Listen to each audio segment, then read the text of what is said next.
Hey, back again another day, and today I wanted to finish the trilogy. It's a trilogy now of videos about teaching, education, and just kind of my thoughts on being in the classroom for 11 years. So the last two videos I went on rants about things I didn't like.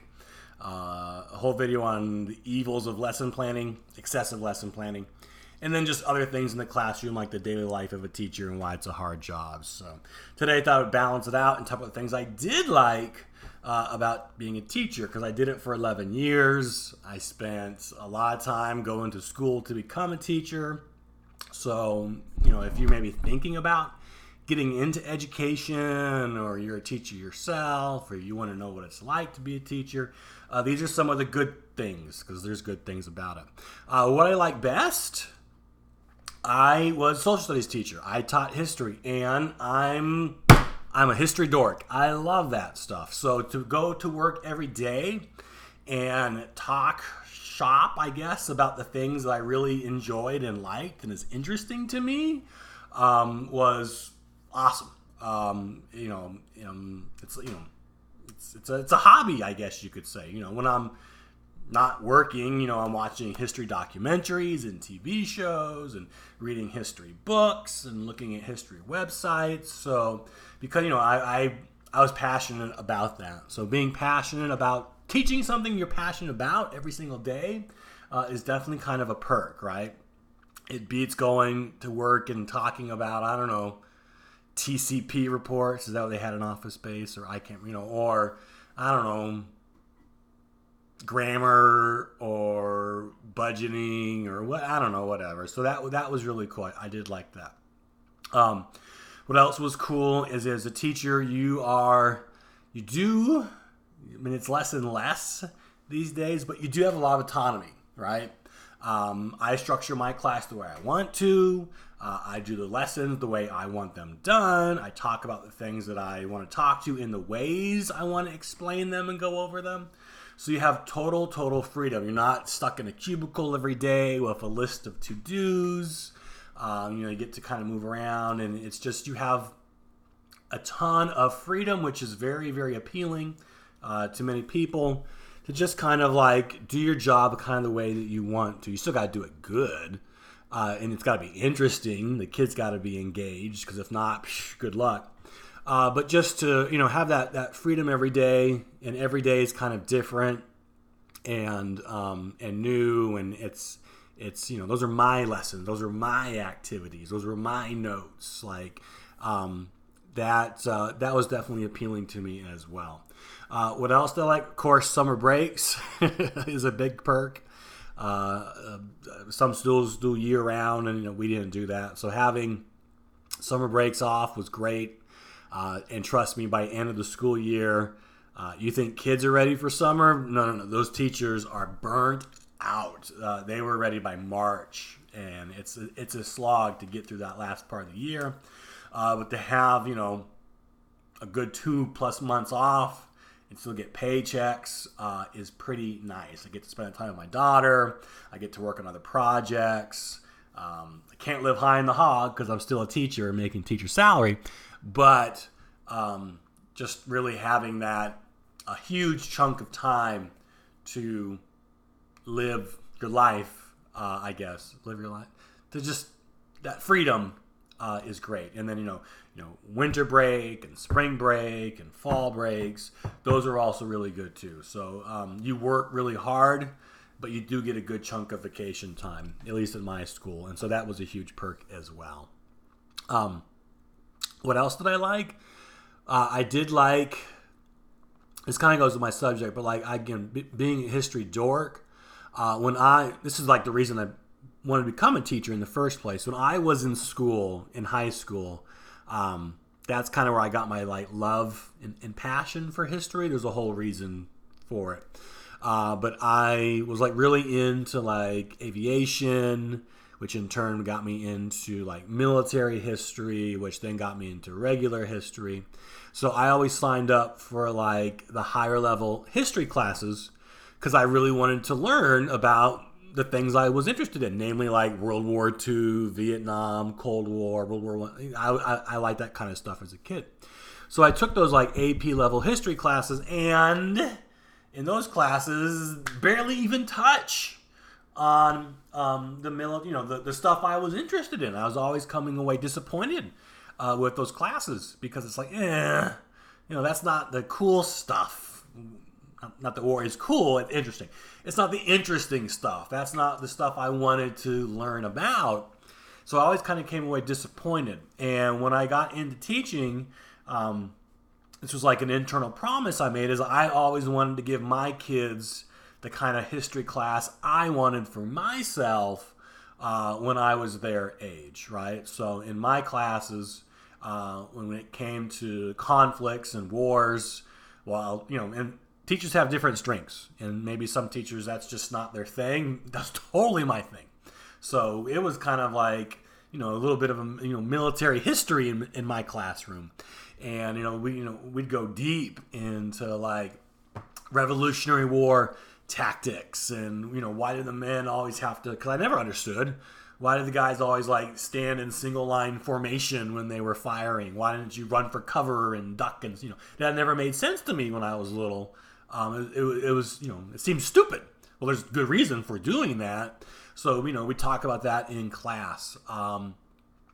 Sometimes, we do fun activities. Had a little like Civil War CSI activity I did. One of the first things I did when I was a teacher, where I got like some Civil War battle photographs and, typed up a little description on like, treating like a crime scene.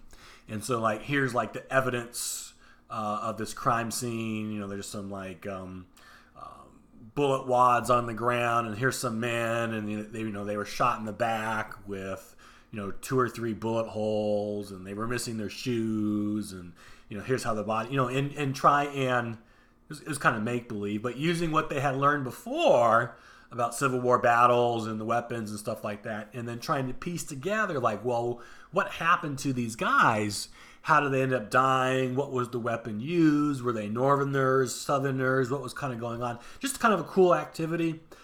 Get the kids really thinking and using the material in class in kind of like a fun and interesting way, but kind of doing it in, not just a boring worksheet or something like that. Like that was fun to me, to make up little activities and games like that where the kids got to kind of be battlefield detectives and stuff. That was kind of cool. So I liked that. I also like messing with the kids, right? As a teacher, everyone's got different styles, and I always, kind of compared a lot to being a stand-up comic, because you got your, you got your sets and your lessons, and you do these over and over and over again, so you get better at them, and you got your jokes that you insert in each section, and your setups and your punchlines, and I kind of treated it maybe like being stand-up comic, I guess, because if I'm not having fun, the kids probably aren't having fun. So anyway, just kind of messing with them a little bit. I remember, for example, one time, well, not one time, but when we had to do United States in the Cold War, beginning of the Cold War, McCarthyism, right? The Red Scare, Joe McCarthy and his files of evidence that there's spies in the government. So while we're doing like those notes in class, I'm to mess with them a little bit, I would get in front of the class and, oh, by the way, before we start today, I just want everyone to know, we just took our test on World War II last week. I've graded the papers, and I am a little disturbed to say we have cheaters. We have cheaters in our classroom. I found many tests where answers were copied and plagiarized, and I have all the evidence in this folder. I will be naming names at the end of class. Those of you who did it, you know who you are, and those of you that don't think I know, trust me, I know. So we'll be talking about this later, right? Totally deadpan, totally serious. And then while we're doing the notes and going over McCarthyism, I'd pull out that little folder still. And every time, McCarthy had no evidence, right? McCarthy was making things up, but never really letting him in on the secret until like the end of class, or maybe even like the next day to like scare him or something. Anyway, just excuse me. It's fun to kind of like tease them a little bit, but do it in a way that's entertaining, I guess, to me. Anyway, the point is, I actually had a kid from this little routine come up to me at the end of class and admitted he cheated on the test from last week because he thought that I got him, and the folder was just blank papers and stuff like that to mess with them a little bit. And then when they see like, he was just making it up. Just like that's kind of fun to me. I kind of like doing that stuff. Another cool thing that I did like about teaching is that, and this happened more than once. So if it was just once, maybe it's a fluke or something. I don't know. But really, really cool. I actually used to coach the first couple of years I was starting at a different school I was at, my first school. Anyway, but it was after school coaching, or maybe during conferences. I can't remember. But it was sometime when, there was parent interaction. But I actually had a few parents, fathers, come up to me, introduce themselves, and just say, "Hey, I'm so-and-so's father, and I just want you to know, he really loves your class. He really is interested in what you talk about, and he's really interested in history now.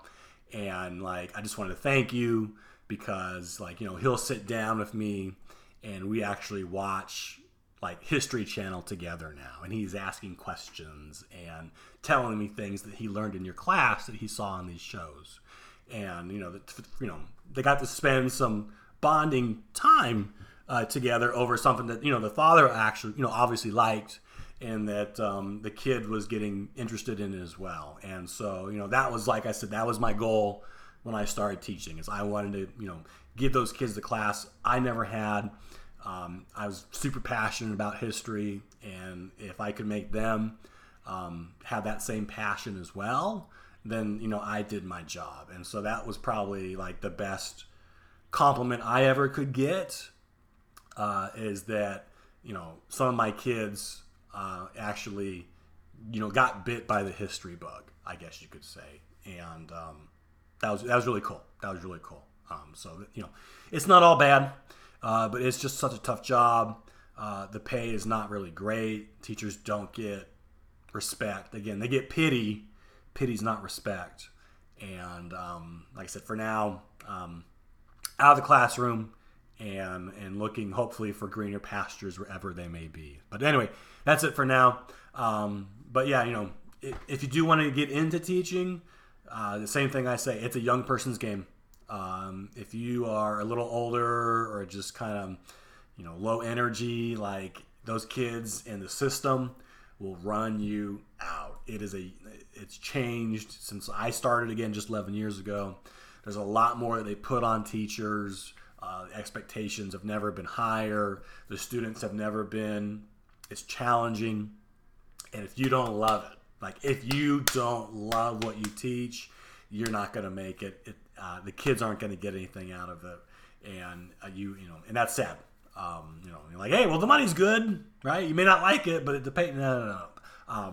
You gotta love what you do, otherwise it's not worth it. And it can be rewarding, but good feelings and pride only last so long. It doesn't pay my rent, so yeah, whatever. Okay, I got things to do. I know you do too, and I'll catch you later.